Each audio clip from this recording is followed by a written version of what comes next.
So Mm. a lot of people's mental health difficulties are actually because of social inequalities, because of accumulated experiences of racism and then Mm. poverty and Mm. then just sexism, just the general unfairness of the world, just making Mm. things worse. Mm. So I think in that way, I think it has opened my eyes and maybe taken away a lot of my innocence. Hi, everyone, and welcome to the Listen In podcast. My name's Aravana. My name is Anya. And my name's Boomy. Let's get into it. Today we have a very special guest on our show. We have Dr. Lisha Shiel, who is a clinical psychologist. And I actually met Lisha through a friend, and just through speaking to her, found parts of her story out. And I just found it really interesting. So really happy to have her on the show today, just to learn a bit more about her.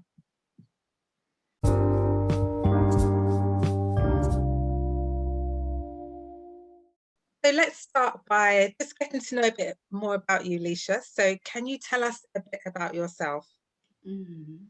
Yeah, I guess I just want to say, first, thanks for having me on. I love the podcast. I just think, some of the conversations that you girls are having are just, yeah, it just feels like a breath of fresh air. So thank you.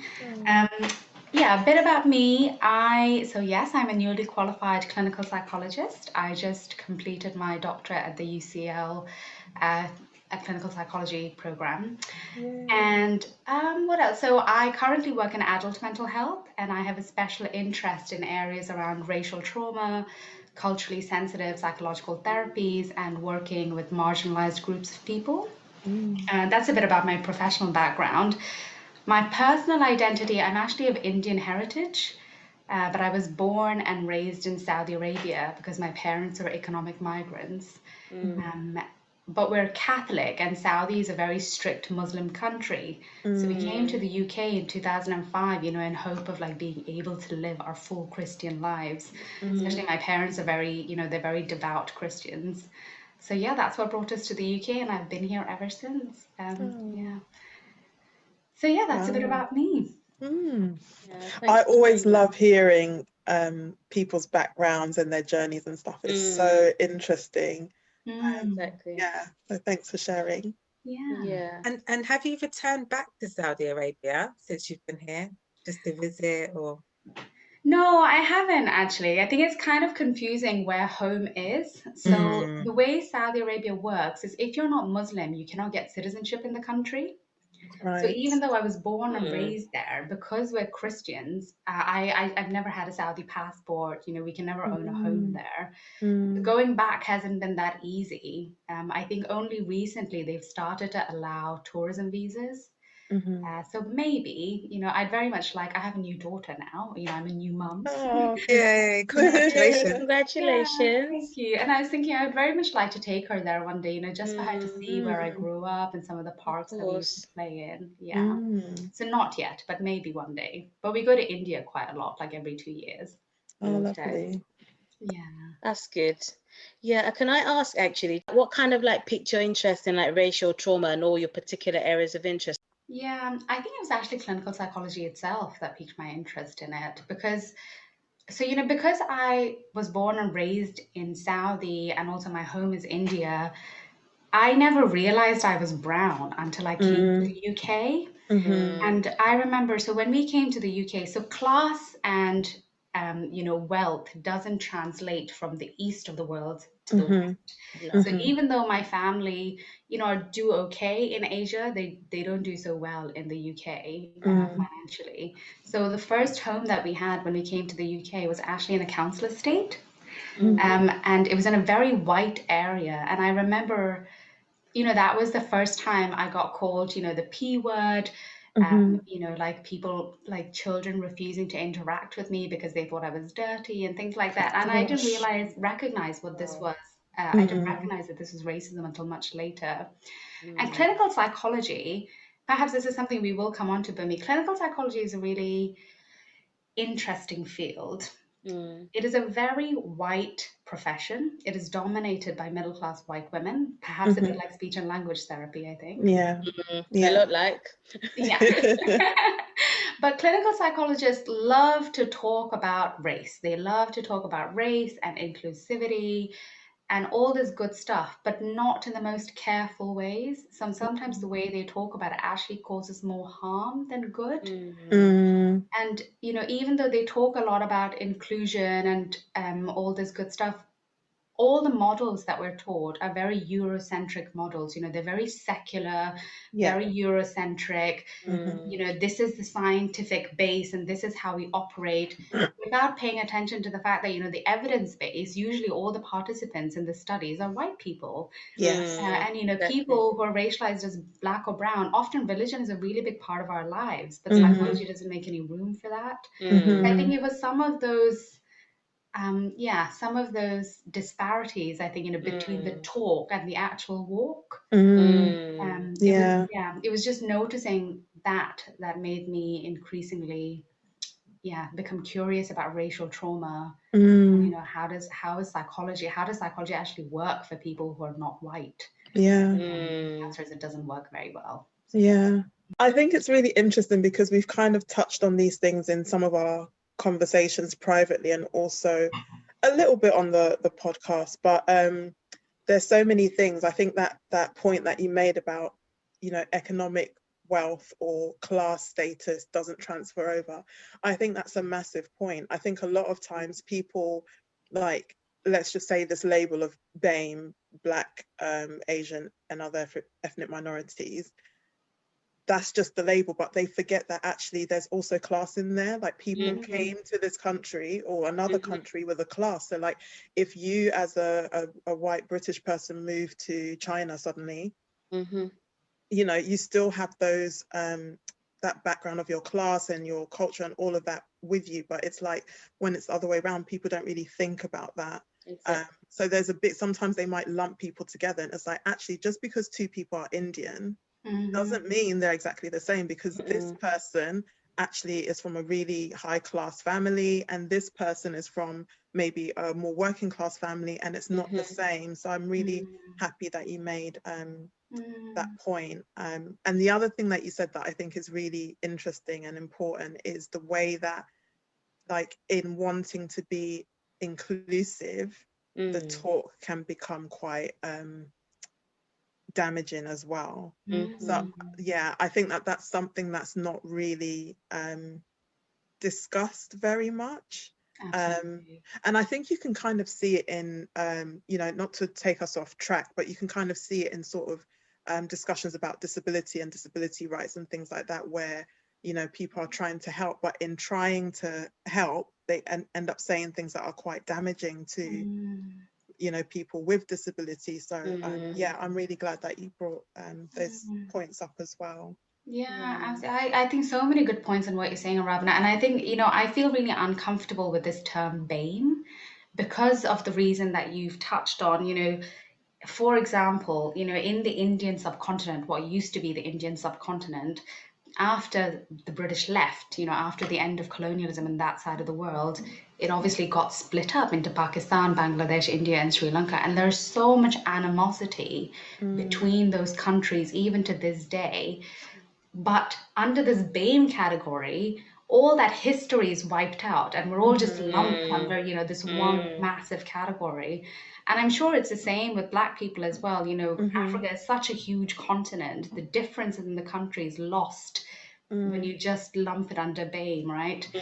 Yeah, it's we could do an entire other podcast on that. Definitely. Yeah. Ravna talks about this all the time. I think she's the most irked up person I know about it. Like, literally, we could talk about it for days. Do you know, the funny thing is though, you end up using it because you need That's what to other as a people know. shortcut for other things, but like I use it with regret, basically. Yeah.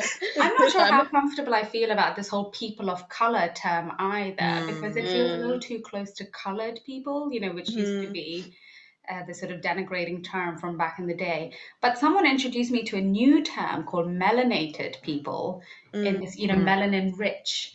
And I quite like that because it's focusing on our strengths. We're melanin rich as opposed to ethnic minority, which is making us seem small, when actually we're the global majority. We're only an ethnic minority when you look at it from the white perspective. Exactly. I love that as well, Lisha, like looking at our strengths. I think that that's really important. Like, obviously, we cannot underestimate or brush away all the things that we've gone through and people have gone through and things like that. However, it's also important to talk about our strengths. We can't always just be, oh, you guys are always suffering and blah. It's like, no, I'm suffering because of this, actually, because of this structure, actually. So stop telling me I'm suffering and let's actually do something about the structure. Yes. So, very true. I loved that episode you guys did recently on Chimamanda's talk, the danger of a single story. I love that talk. And it's one of my preferred way of working when it comes to psychology is this approach called narrative therapy. And in narrative therapy, they talk about, people have multi-storied lives. And if you oftentimes in psychology, we do this, we only focus on the problem. We completely devalue or ignore all the skills and knowledge that people bring with them. So I absolutely loved that podcast. I was just there for it. Just to go back a bit then, Lisha, I've kind of asked you like what kind of like piqued your interest in that particular area of psychology. Just to backtrack then a bit, what then kind of piqued your interest in clinical psychology even, and obviously like your journey to that role and where you're at right now? Yeah.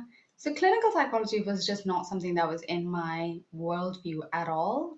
Being a classic Indian family, naturally, my parents wanted to be a doctor or an engineer because there are no other professions in the world. So I was very much being shepherded down the road of, like either going into nursing or medicine, something like that, because my mum's a nurse. So I started working as a healthcare assistant when I was about 18 years old. My mum, helped me get a job helped me with the application stuff. And I got a job at the local hospital in the area that we were living in at the time, just to get a sense of like what it's like to work in wards. And I really didn't enjoy it because I remember even when I was a healthcare assistant, I would get told off for things that other people were doing. So for instance, one of my experiences was the ward manager, a bit like what you were saying, Anya, the ward manager put me on supervision for 2 weeks because I used gloves when I was changing someone's bed sheets. So basically what was happening is that as a healthcare assistant, one of the things that you do is that you help people with their personal care. So when you're going around in the morning, you help people with like cleaning themselves up, like washing their face, having a bath sort of thing, especially if they're bedbound. And I was told in the induction, you wear protective equipment. So you wear an apron, you wear your gloves when you're doing that sort of thing. And then I got put on supervision for that for 2 weeks because they were saying that unless the person has an infection, I shouldn't be using gloves. And I thought, strange. That is strange because everybody was using gloves. Nobody was, doing any of that stuff like without their gloves on. And so it was just lots of little experiences like that was happening. I would get told off if I was talking to some of the service users because they wanted me to be doing something else. They didn't know what they wanted me to be doing, but they didn't want me to be talking with people. And I just had lots of experiences like that, which just made me think, this just feels a little bit like it felt really constricting to me. It didn't really feel like I had any space to like bring other parts of myself. But I met a really nice clinical psychologist while I was working in the hospital, and I didn't know, that was my first time I realized that there is this role called a clinical psychologist. And I just found her to be really kind, and she sort of introduced me to some of the ways of working, and it really fitted with me because I love interacting with people. I enjoy hearing people's stories, and it just very much fitted in with my values and the way I wanted to sort of be. Yeah, so that's kind of how I entered clinical psychology. Yeah, I think it's one of those things as well where, people don't know about these these roles, you know, that you Mm. just know the you know, general doctor, you know, accountant or whatever. So it is really important when you meet that one person that is kind and shows you what it could be and that you could fit into this role as well. That's really Mm. Mm. important. I think it's also that, I remember listening to this TED talk years ago by a psychiatrist, and he was just talking about because there's such a stigma around mental health. Mm. In a lot of like Black and Asian communities, mental health is it's such a taboo topic. Mm-hmm. And in this TED talk, they were saying that, the whole of India at that point in time, this was a few years ago now, there was only 3,000 psychiatrists in the entire country. And India has like over 1 billion people, so 3,000 Mm. psychiatrists is simply not enough. But it's Mm. because it's such a taboo topic, Mm. it's not a field that people encourage you to go into. Mm. And I remember even when I was saying to my parents, I think I want to go into psychology, there was a lot of fear because they were like, oh no, but how is it going to impact on you if you have to sit there and listening to people suffering? Isn't that going to then impact on your mental health? Mm. So yeah, just not really wanting me to go into it because they thought that by hearing other people's stories, I might then become more susceptible to mental health difficulties myself. So That's they were, interesting. yeah. That's Yeah. definitely a different way of looking at it. But I understand that, you know, there's a lot of perceptions and misconceptions around, you know, mental health and, you know, the cultural influences of that as well.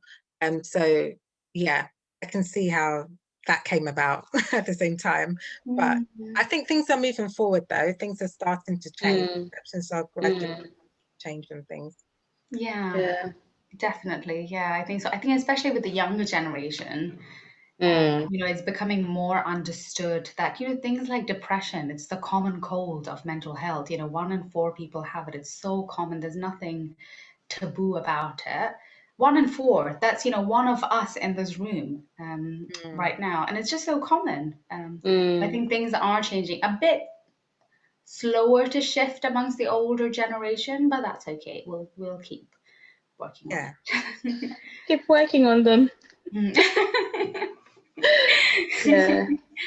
I mean, it's not the first time I've heard that in terms of how actually like helping other people, like how much of that do you then take on yourself? So it's really interesting that that obviously like your experience is different. So I'm sure that there is a way you're supported because I think even on a day-to-day, having a conversation with a friend, whatever they're sharing with you, you can begin to kind of like, it can begin to wear you down. So to then go into a role where you're seeing a lot of this, how different was your experience in terms of actually to what your parents thought? Like how different was it to, or was even your expectation of the course when you started? Yeah, that's a really good question, Bumi, because I think in one way, I think my parents were right in that, by hearing other people's stories, I think you do just become more aware of people's sufferings and you do become more aware of the injustices in the world. So I work in a part of London that's very diverse. So a lot of people's mental health difficulties are actually because of social inequalities, because of accumulated experiences of racism and then poverty and then just sexism, just the general unfairness of the world, just making things worse. So I think in that way, I think it has opened my eyes and maybe taken away a lot of my innocence. Um, so I think that's one of the things maybe that my parents were hoping to protect me from. But I think, that's something I would have discovered sooner or later.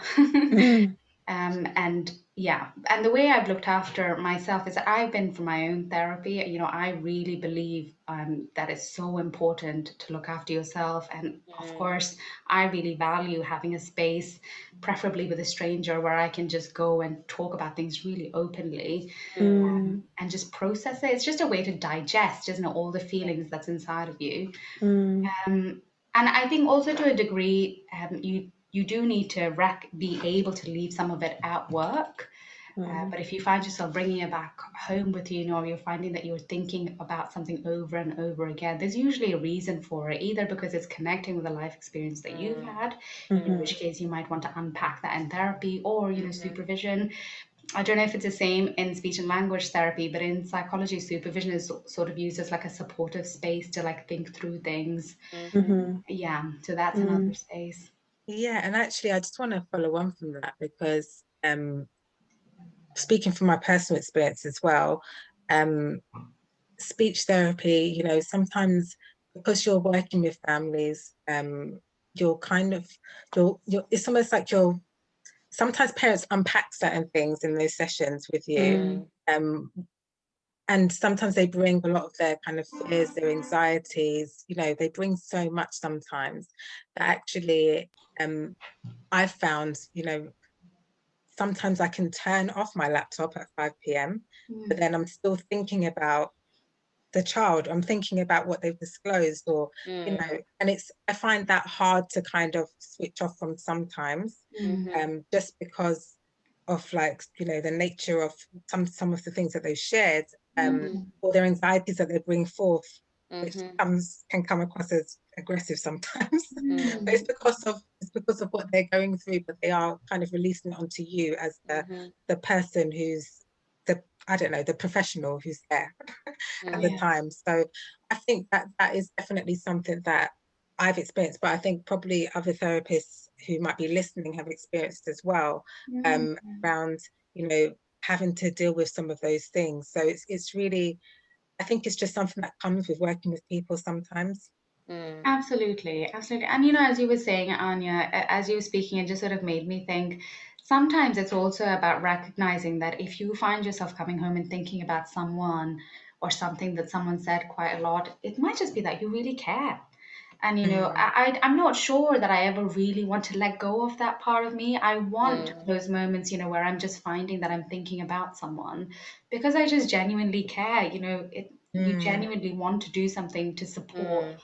And I wonder if I would feel, if it ever gets to the day, you know, where I'm able to like 5 o'clock switch off my laptop, all my service users are at my head. I don't know. I'm not sure I want that because I wonder if at that point, maybe that's my mind telling me you've hit your limit. You know, maybe your Mm. limit for compassion Mm. is, you know, is being pushed at that point. So just Mm. giving Yeah. space, I guess, you know, that just acknowledging that I'm thinking about them right now because I care. Mm. Yeah. Yeah, but I definitely agree with what you said as well about, you know, um, still having that space for supervision and you know, still utilizing that supervision time that you have to just really talk about some of those things and help to unpack it with Absolutely. someone in a safe space to do that. So I think whether that's through, you know, your line manager or through a team leader or even through someone outside of work, um, you know, where you're able to talk about obviously confidential because it's Yeah. outside of work, but you know, just having that space I think is really important, and I think that's what supervision should be more about, because sometimes I think particularly for speech therapy sometimes supervision can be about, you know, how's this caseload going, how's that caseload going, how are you working to, how are things going working towards this target, oh I need to tell you about something now that you're here, and less about creating a space for their therapist to really be open and honest about where they are at and get the support for that. Mm. Yeah. I think there is something about privilege when it comes to these professions like clinical psychology. You know, so clinical psychology, they will say, you know, and like I'm saying myself right now, it's really important to get your own personal therapy, in my opinion. But you know, when you think about the costs, I went to see a psychotherapist, so not a clinical psychologist, and the charge there per hour was £60, and that's the average rate. But if you're going to see a clinical psychologist for private therapy, the cost per hour can run into the hundreds. So in terms of who can access these spaces, it's Mm-hmm. very much dependent on privilege. So, you know, if you're coming from a family where you've got caring responsibilities, you know, you've got multiple outgoings that are essential, it's just not, it just won't be viable to be, and you have to go weekly if you want to like make the most of it as well. It's just not Mm. viable to have that sort of cost in your life. Mm. Yeah, so I think there is more that we could be doing to look after. I mean, I'm not surprised, you know, right now clinical psychology is a shortage occupation in the NHS. Everyone is saying that they advertise and re-advertise, and there are just not enough applicants because the working environment is just not sustainable for people, and your mental well-being, especially in the NHS, the way it's going right now. It's a bit like what you're saying, Anya. It feels like a factory, where the expectation is you just get through the cases, and move them along. And just not enough space, I think, to think about how it's impacting on you and what you could be doing to support your clients. Definitely. Yeah, it's a real shame. It is a real shame, but I think the way in which the world is moving at the moment, where mental health is becoming more of a talked about topic, and people are becoming a bit more aware of the importance of maintaining good mental health, I'm hopeful that things will start to change a bit more. But thanks for sharing all of that. And just going back about thinking about so you've spoken a bit about how you got into clinical psychology. How was it for you when you were studying then? So when you were on the course, how was that experience for you? So it was a mixed experience, if I'm being honest. So it was mixed. So getting onto the program, the clinical psychology doctorate, I'm not sure, if you or any of your listeners know, but it's incredibly competitive to get onto the doctorate program because there's only a limited number of spaces in the country, and you have a lot of interest. So for example, I think UCL this year, for 50 places, they had 1,400 applicants. So it's just the demand is but they really need to expand the number of training places because there are not enough qualified clinical psychologists. So that's another conversation. But getting onto the program is incredibly competitive. So I think when I was trying to get onto the program, I didn't really think much about what it would be like to actually be on the course, because it just felt like I just need to get this goal, and getting the right kind of experience wasn't easy either. Assistant psychologist post, which is almost like a not essential but a very desirable post in order to get onto the program, they're also quite competitive and hard to get by. So it was only after I got on the course that I really started to think about, like, okay, this is not what I expected it to be. For the initial part of the course, I was really grateful to be there because it's so competitive. I just thought, wow, I'm finally in. And then quite quickly, I think things started to feel a bit tricky because, well, here's the context. Clinical psychology, like I said, is a very white profession. So the training program that I was in, there were 52 of us. 8 of them are international students, so they pay to be on the program. Clinical psychology for home students who are based in the UK is something that's paid for by the NHS. So of the other 40-something people that are home students, I think only 5 of us were from Black and Asian backgrounds. I think there were 2 Black women, and then 3 or 4 Asian folks. 3 or 4 Asian folks. So, that's like 10% of the whole course. I'm excluding our international colleagues because, they're paying for the program. So it's a slightly different process than if you're being selected by the course to be on the program. So, I think for me, that felt really tricky. I think being one of the few melanated women on the course, because this is what I was saying earlier. Clinical psychologists have a habit of talking about race and racism a lot, but then they do it in a way that I think can feel quite clumsy and can actually cause more harm. And even though they talk about it so much, they don't actually give you any training on how to handle situations where you're being faced with racial discrimination.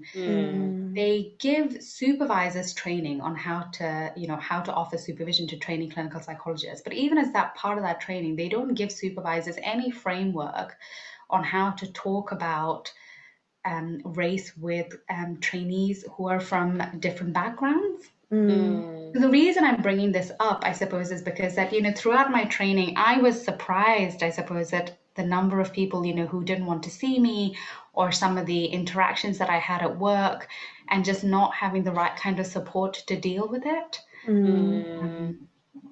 Yeah, so in that sense, I think it was not so great. But also, I think if you are, and I think you've talked about this in some of your other podcasts, if you are one of the few people from a different cultural background and a white majority cohort, there's a responsibility put on you to educate your white colleagues, not just on your own culture, but the culture of everyone who is not Very white. true. You somehow become Very this true. cultural champion.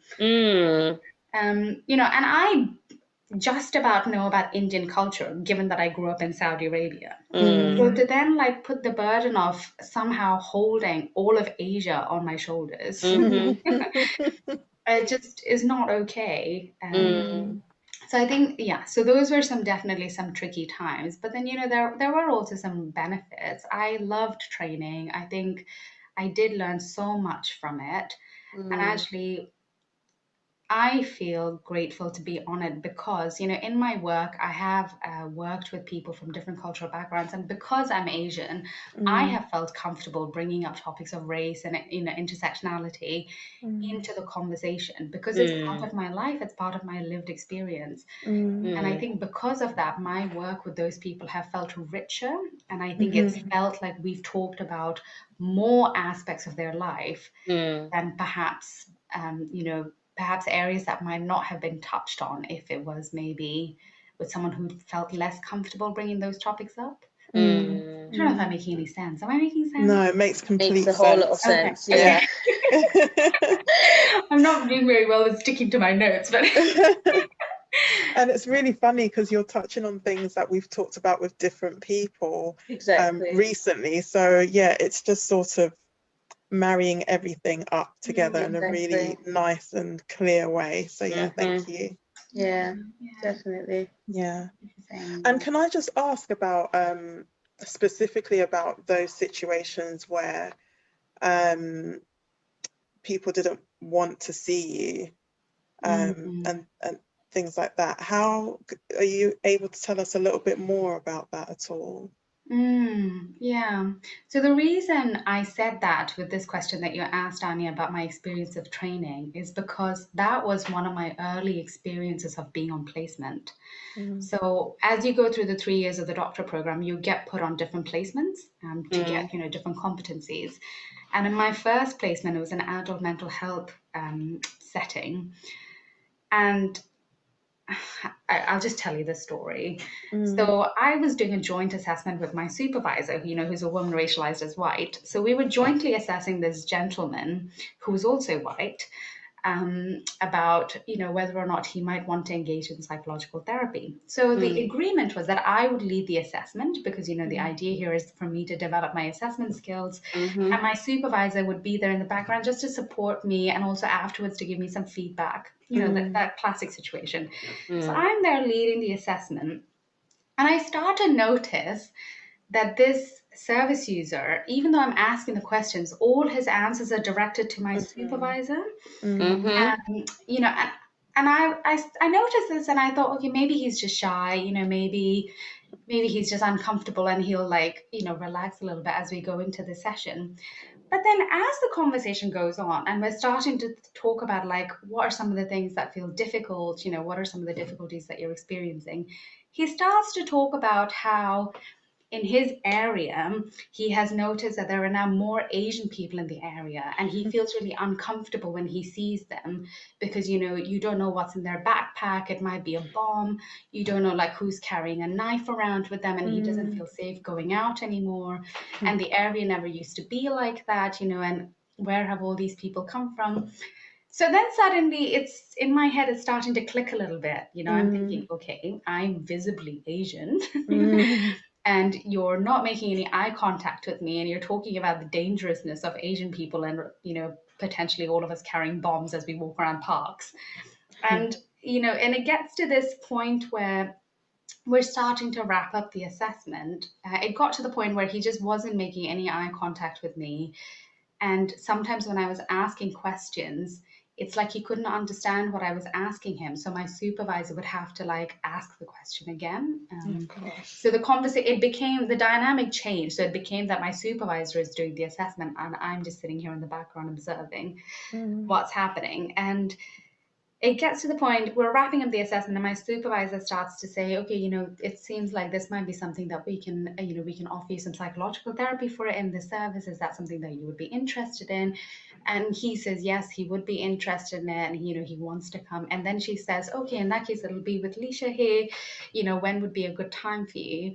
And then he says, no, I'm not sure. I need to think about whether or not I need to come, I can come for psychological therapy. And he sort of like starts to change his mind about whether or not he wants to access psychology. And I speak to my supervisor about this later on in supervision. And I said, look, I don't think he feels comfortable with me. It seems to me that he's got some ideas about the dangerousness of Asian people, and it might be that he's wanting someone who is maybe from the same background as him. And my supervisor just did not get that at all. Like she was just saying that, no, I don't think that's what it is. I think perhaps you're just being a bit sensitive. I don't remember him saying any of those things. And I was thinking, how did you not hear? You were in the same room.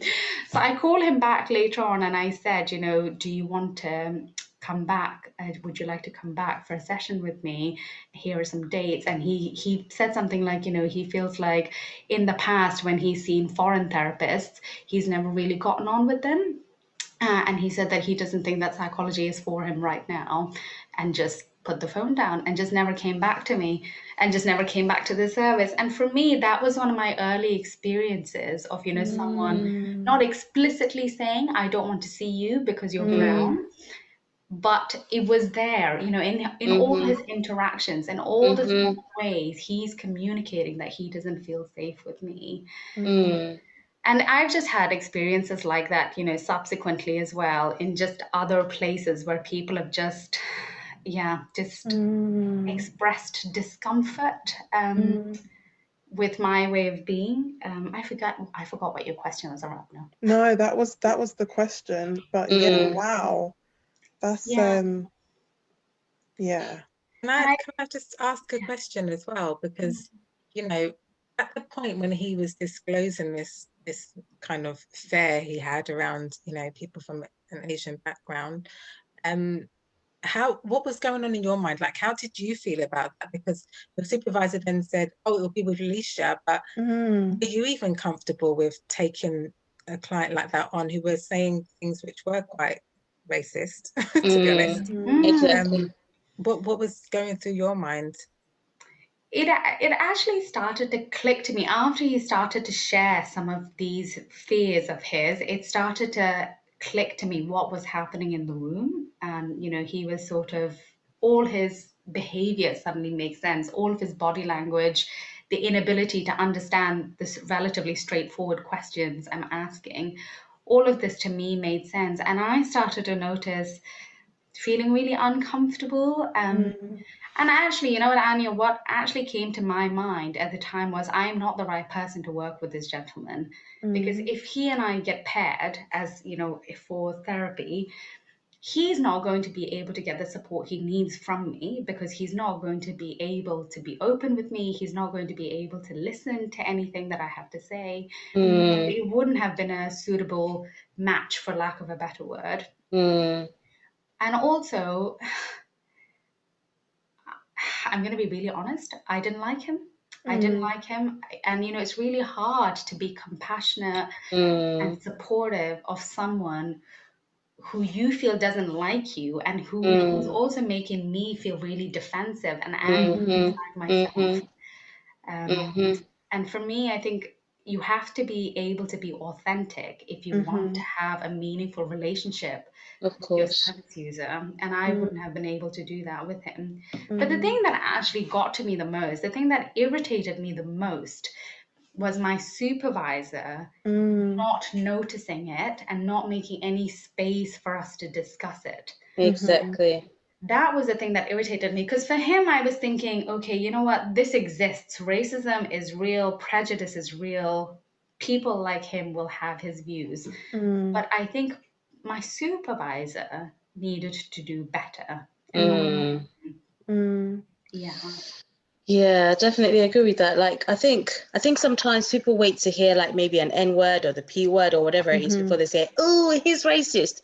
But there's so many other stuff that constitutes racism that actually it doesn't have to be the N word. It doesn't have to be the P word. It doesn't even have to be a word.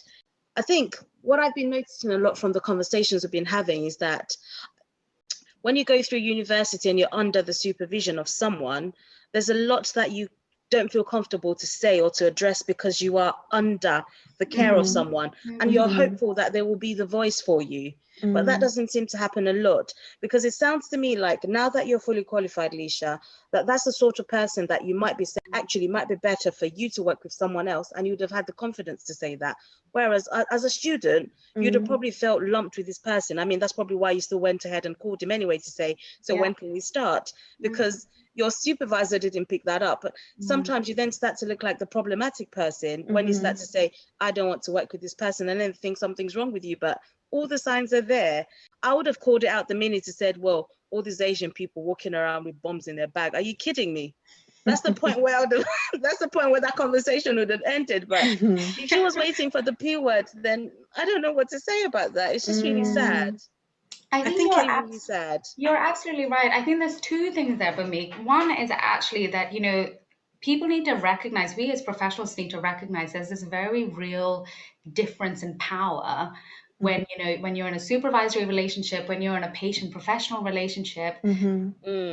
The person with the professional role and the senior role holds the power, and bringing up, conversations of race and racism is just not easy because of what you said. Oftentimes, if you're the person that names racism, you become labeled a certain way, as the troublemaker, as the person who's just pulling out the race card. Maybe, in this particular case, you get sort of labeled as being too sensitive to certain things. And these are all different ways to shut down the conversation, isn't it? So I think it's definitely the onus of making space to have these conversations needs to sit with the supervisors or in that professional service user relationship with the professional. Yeah.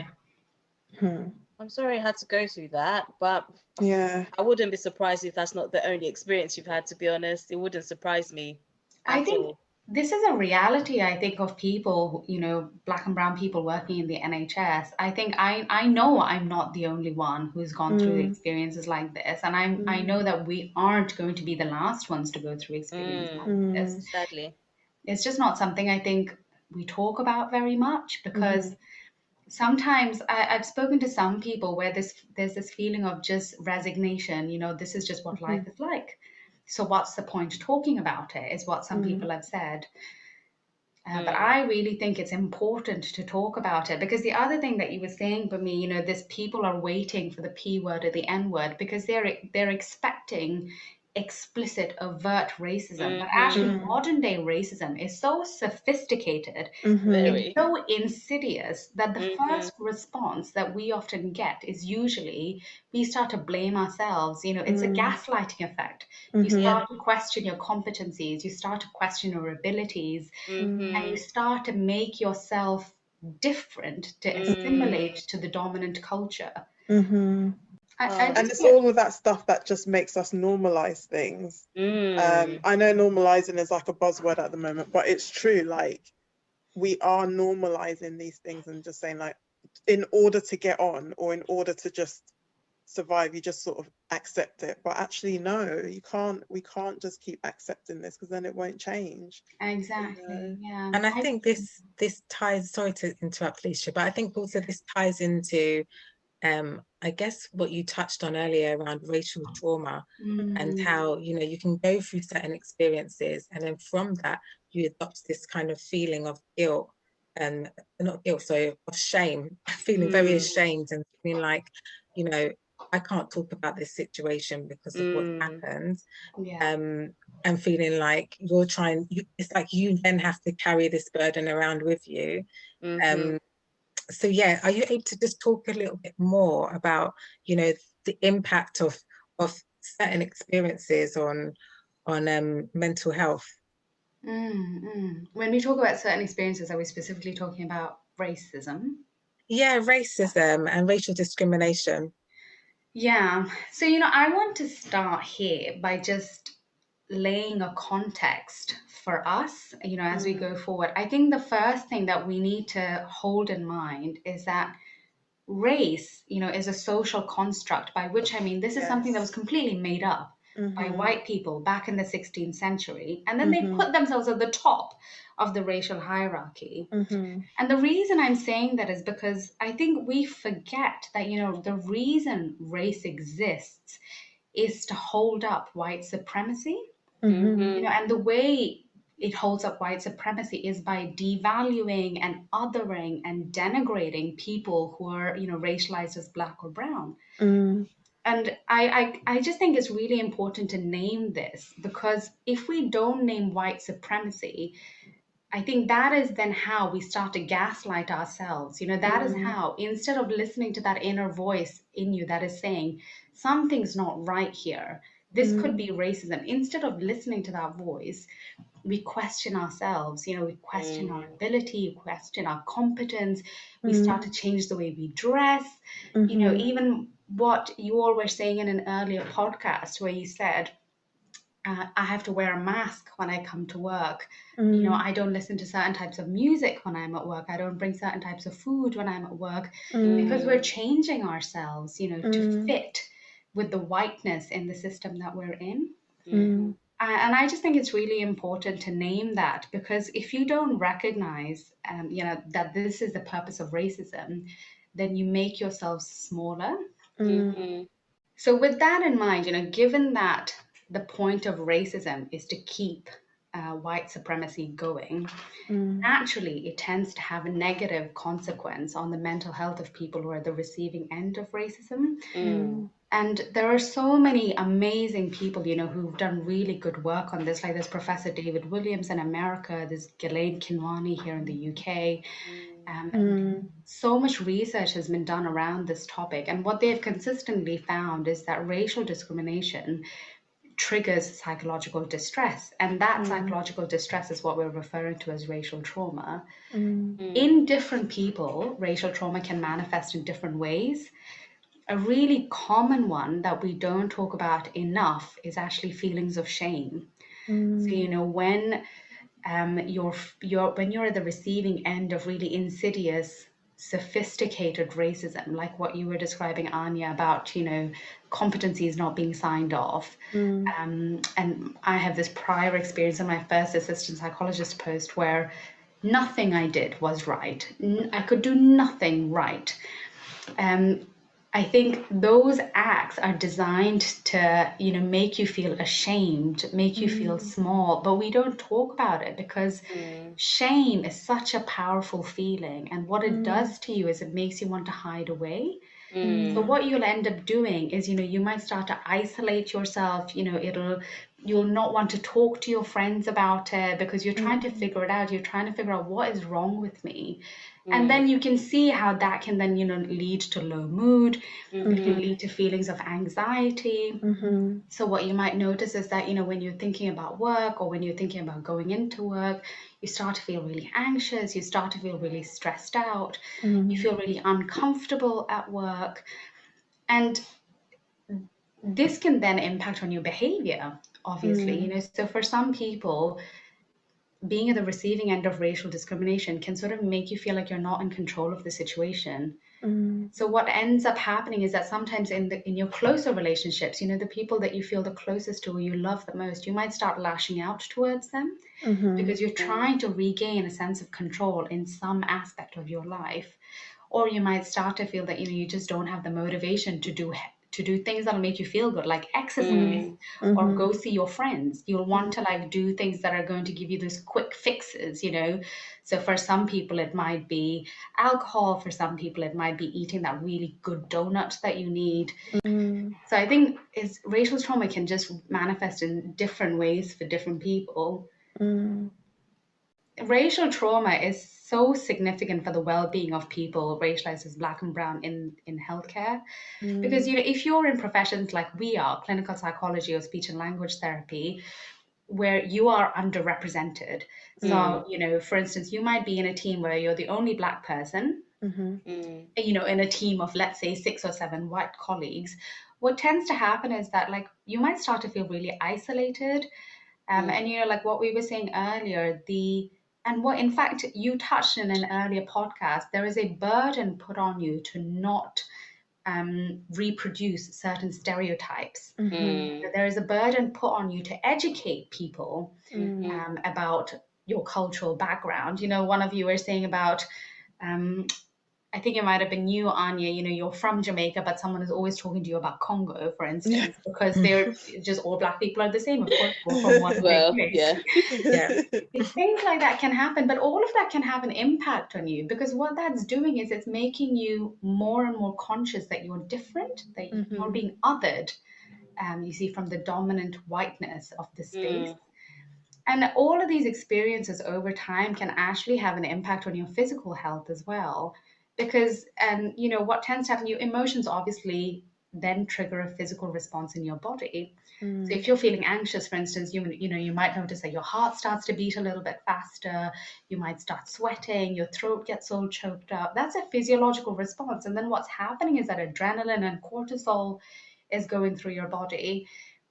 And there was this study that was done recently by James Nazarou. He's a sociology professor. And what he found is that when people have these accumulated experiences of racism, what tends to happen over time is that you actually start to age prematurely. So the health of a 61-year-old white person is actually the same as the health of an ethnic minority person who's decades younger than them. You know, Black and Asian people can expect like 6 to 7 years less disability-free life than our white counterparts. These are the very real effects of racism, you know, on our mental health and also on our physical health. I just think it's such a, you know, racism is a public health issue. We really need to be doing more in our workplaces to combat it, because it doesn't matter if you've not been at the receiving end of racism, even just by knowing that your group is targeted. So even just by hearing things like, you know, Black people are disproportionately represented in NHS disciplinary hearings, even things like that can stress you out, because you're being othered. You know, you're being watched. You know that you've got to work 3 or 4 times harder to be considered half as good. Half as good. One thing that's been frustrating me a lot, and actually I've touched on this in one of the earlier episodes, being in school and being in sociology, I think it was, and it was talking about, you know, all of the statistics, you know, around Black boys being the most underachieving race or ethnicity or whatever. And then it just kind of, all of those negative stereotypes and, you know, the fact that, you know, this population are most likely to get this type of disease, or, you know, all of that. And just like you said, Lisha, yeah, it did have an impact on me, because I was thinking, wow, so they're talking about people like me, people who are in my community, who, like my friends, my family, you know, and those messages are being taught in schools, in universities, in organizations.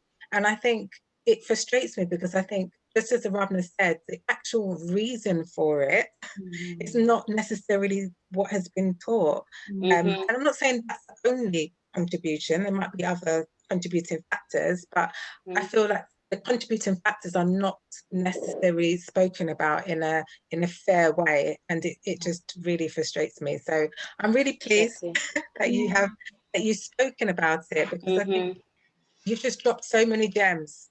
And when Honestly, I listen back to this, I'm going to just really try and take it all in, because you said so much there.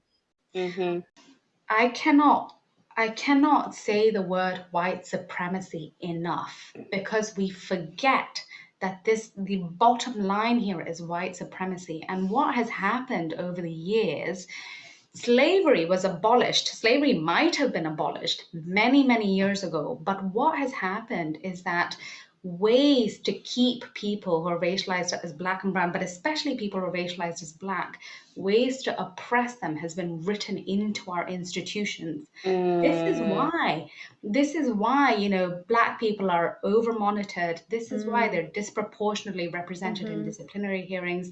This is why Black boys, young Black boys, are more likely to go into the criminal justice system than they are to receive mental health support. It blows my mind to think about how deep and how far this goes. And I just think that, you know, I think we also need to recognize that all of us, we have internalized racism ourselves. Yes. And that is why I think our first response when we have been at the receiving end of racism is to doubt and question ourselves instead of recognizing that this is the oppressor's tools that is at work here.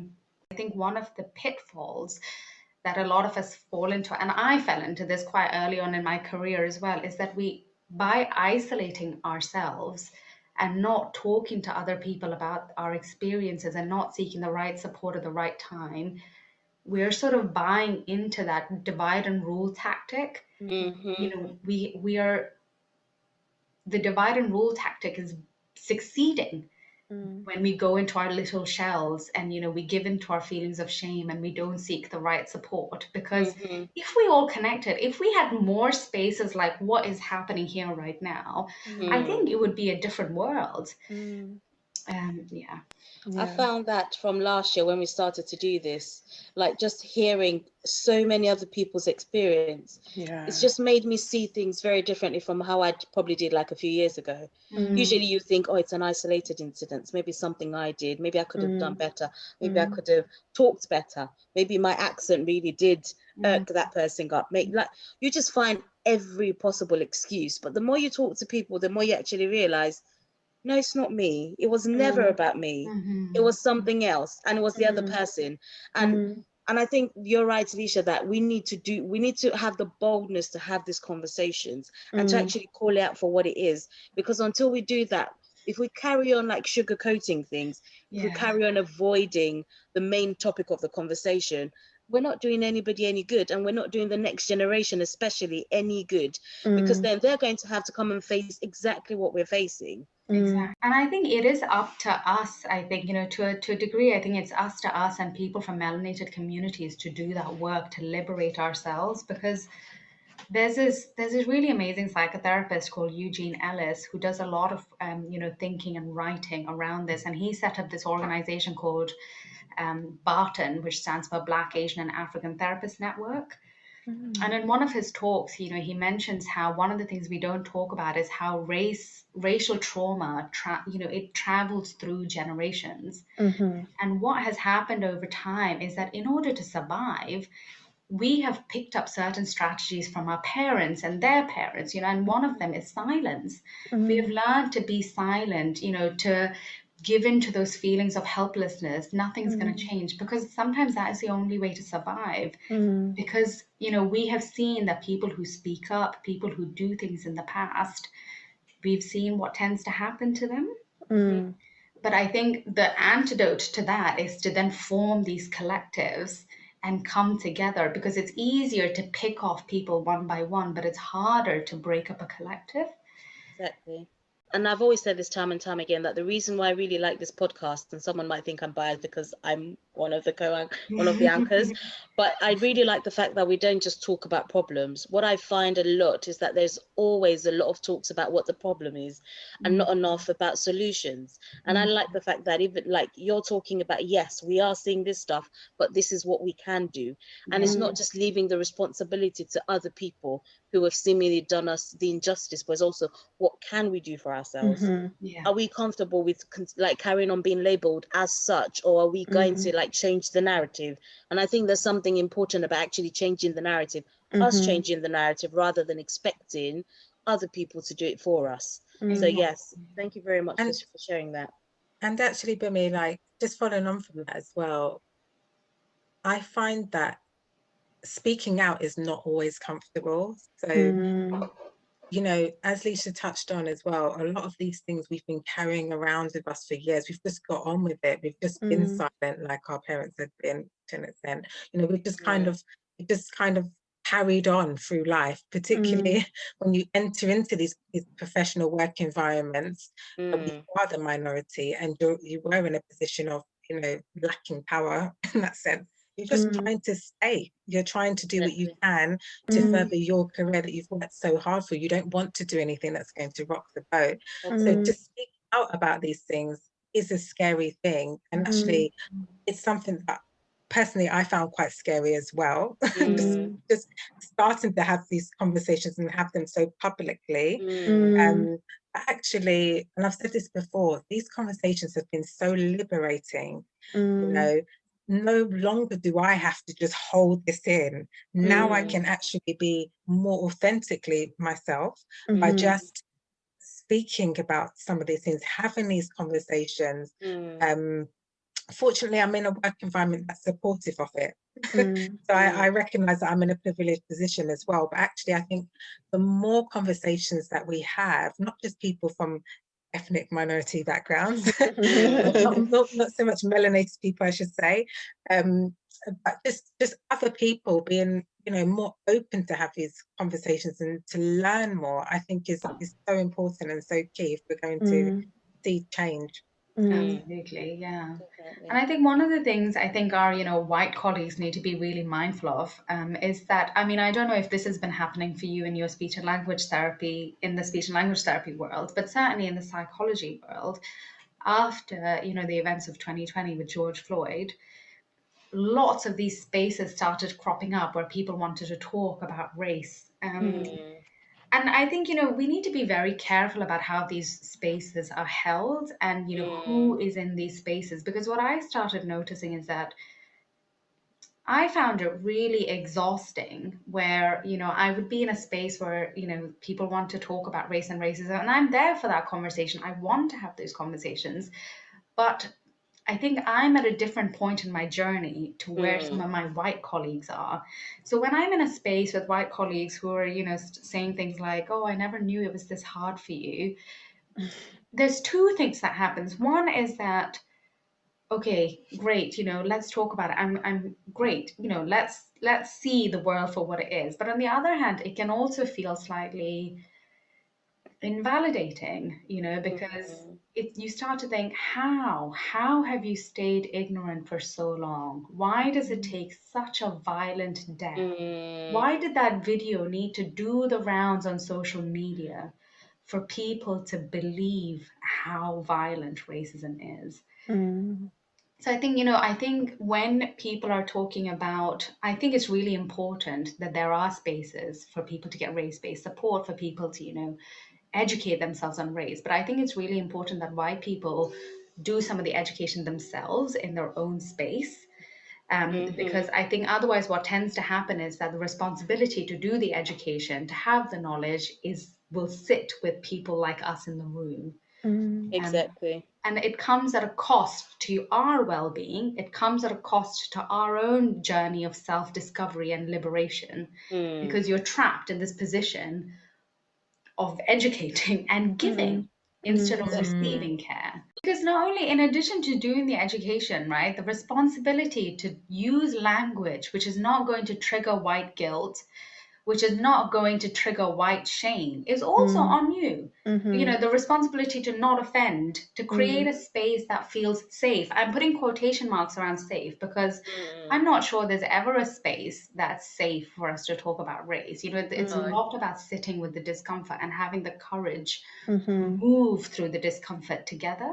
But all that responsibility to do all those complicated dynamics, you know, that are invisible, is also on the melanated person in the room as well. So it's just so much. I think it's so much for one person to hold on to. So I just think it's so important to have collectives. Definitely. Any helpful tips that you have for our listeners today around maintaining good mental health after experiencing something like racial trauma? Yeah, yeah, definitely. I think a lesson that I learned the hard way, because it took me a long time to do this, is to recognize that, you know, things like isolation and loneliness, or even just not having the right kind of social support, is a risk factor for mental health difficulty after you've experienced, is a risk factor for racial trauma. So I think it's really important, if you can, find spaces where you can get race-based support. Many trusts have BME networks that you can be part of, or if you don't have that, me and a couple of friends, we co-founded it's called a collective for Asian psychological therapists. So it's a space for Asian psychological therapists to come together and share experiences, get support, get validation. And that was inspired by Black psychological therapists doing something similar. So I think it's really That's important. fantastic. Yeah, I think you need those spaces, where it's just people from certain communities coming together to share experiences and get that support and know that you're not alone. I think is really important. And the other thing as well is that, what I was saying earlier is that the purpose of racism is to uphold white supremacy. And in modern day, like I was saying earlier, modern day racism is so sophisticated and so insidious, you will end up gaslighting yourself. So I think if you ever find yourself in a situation where you're being made to feel inferior, or you're noticing that your efforts to progress and work are being sabotaged, if you're feeling like you're constantly being criticized, there's nothing you can do that is right, listen to your voice that is telling you something is not right. Trust that you know what racial discrimination feels like, because you do. You will know. If you're a melanated person, you know what racial discrimination feels like. So I think it's really important that we pay attention to that ourselves. And if you're in a toxic situation, I think if nothing's going to change, get out of there, because it's just not worth your mental health. It's just not worth sacrificing your mental health. If you think about the amount of time we spend at work, 8 hours a day, 5 days a week, not worth it. So I think, prioritizing yourself, connecting with the right people, making sure you talk about these things, knowing that you're not alone, all of this is so important.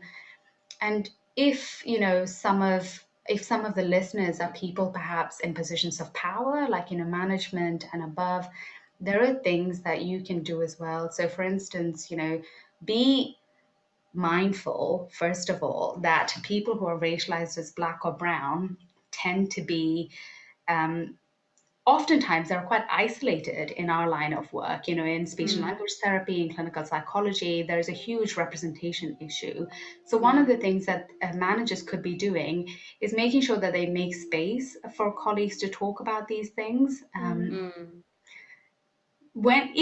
Make space for them to talk about these things. And if a colleague of yours is bringing issues to supervision around racial discrimination, trust them, listen and trust that they are, don't question, don't dismiss, be curious, give them a space to talk about it. And also be mindful that, systems of oppression are written into our institutions. Racial discrimination claims are more likely to be dismissed in the NHS. Be mindful of that and take a very critical stance of the policies, that you're working with, to make sure that you're actually creating an inclusive environment. So I just think it's so important that, we look beyond interpersonal racism, and we actually need to look at systemic processes and think about institutional racism. You can only get so far by talking about the daily racism. And I just think, what Bumi was saying earlier is so important. We need to change the narrative.